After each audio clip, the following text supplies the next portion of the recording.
Welcome to NR TV. Medchal Malkajgiri జిల్లా కాప్రాన్ municipal corporation లంచం తీసుకుంటుండగా రెడ్ హ్యాండ్గా పట్టుబడ్డ ఏఈ స్వరూప. కాంట్రాక్టర్ రామ్రెడ్డి నుండి 1,20,000 రూపాయలు లంచం తీసుకుంటుండగా ఏసీపీ అధికారులకు పట్టుబడ్డ స్వరూప.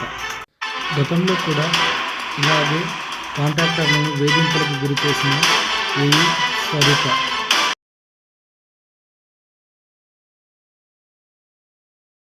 Anand DSP Rangareddy range ACB. మాకు ఒక కంప్లైంట్ వచ్చిందండి. ఒక కాంట్రాక్టర్ గారు ఇక్కడ సీసీ రోడ్స్ లే చేయడానికి అతనికి కాంట్రాక్ట్ టెండర్ ద్వారా వచ్చింది. దాదాపు 28 లక్షల రూపాయలు విలువ చేసే కాంట్రాక్ట్, 28 లక్షల చీల. దాన్ని అతను ఆల్మోస్ట్ కంప్లీట్ చేశాడు. చేసిన తర్వాత దానికి బిల్స్ కూడా ఇక్కడి నుంచి వేయడం జరిగింది, కానీ పార్ట్లో వేశారు. అంటే ఒక పార్ట్ 26 లక్షల రూపాయలు ఒక బిల్లు ఎంబీస్ అవన్నీ రాసేసి 26 లక్షల రూపాయల బిల్లుని శాంక్షన్ చేయడం జరిగింది. మిగతాది 2.5 లక్షల రూపాయలు అట్లాగే పెండింగ్ పెట్టారు. దానికోసం అని చెప్పేసి ఇక్కడ తిరుగుతూ ఉంటే ఇక్కడ ఏఈగా పనిచేస్తున్న స్వరూప గారు తను ఈ ఒకటి ఇంతకుముందు ప్రాసెస్ చేసినందుకు తర్వాత మళ్ళా ఈ యొక్క 2.5 lakhs రూపీస్ ఏదైతే ఉందో అది ప్రాసెస్ చేయడానికి 1,00,000 రూపాయల 1,50,000 రూపాయలు డిమాండ్ చేసింది అన్నమాట లంచంగా.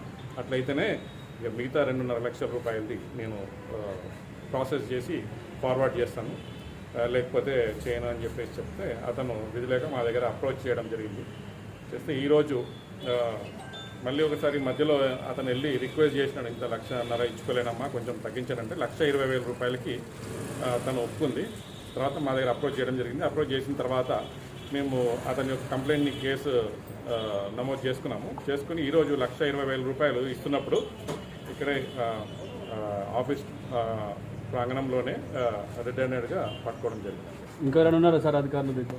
ఇప్పుడు అది దర్యాప్తు చేస్తున్నామండి. దీంట్లో భాగంగా ఇంకా 1,20,000 కాబట్టి కొంచెం అమౌంట్, పెద్ద అమౌంట్. ఇప్పుడు తను ఒకటే ఉందా, ఇంకా దాంతో పాటు ఇంకా ఉన్నారా అన్నది కూడా మేము ఆ కోణంలో కూడా దర్యాప్తు చేస్తాం సార్. ఇప్పుడు కాంట్రాక్టర్ అదే ఇప్పుడు ఆ కోణంలో దర్యాప్తు చేస్తున్నాము.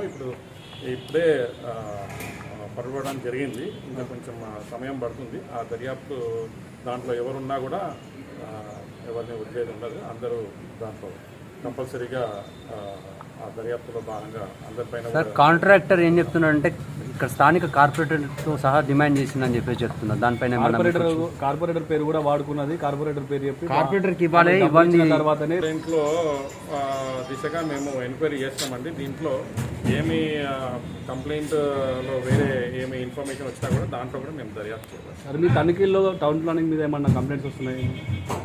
కంప్లైంట్ వచ్చినాయి కాబట్టి ఈరోజు ఇక్కడ వచ్చి రావడం జరిగింది. ఇక్కడ వచ్చేసి ఇక్కడ రేట్ చేయడం జరిగింది.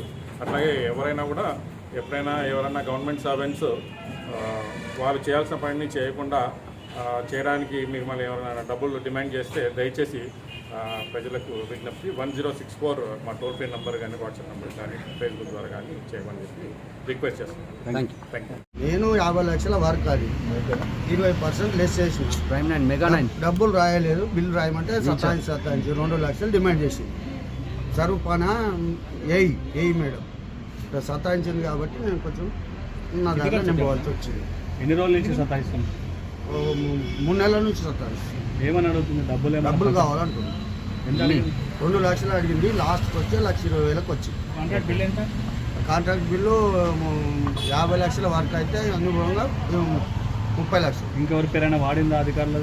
ఇంకా అధికారుల పేరు ఎవరు వాళ్ళు అంటే కార్పొరేటర్ మేడంకు కావాలని చెప్పి డిమాండ్ చేసి, ఓకే, నేనైతే ఎవరికి ఇప్పటివరకు ఇవ్వలేదు. నేను 30 ఏళ్ళ నుంచి